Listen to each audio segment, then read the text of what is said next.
Well, we're into the final few weeks here. It should be a pretty light week, actually. Happy Memorial Day. Um, we're going to finish up what we ended last week with linearization, with kind of a continuation of that topic called differentials.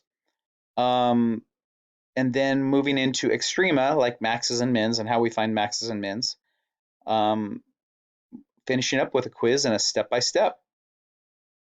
By the way, differential is a part of a car, and it has a very specific context in calculus.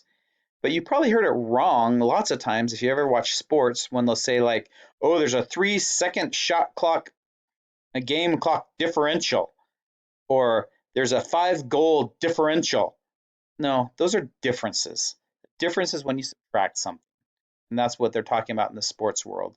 So don't let anybody say differential unless you're at a party, because people don't really want to hear that kind of thing when you say, "Well, actually, it's not a differential." Yeah, don't ask me how I know that. All right, bye.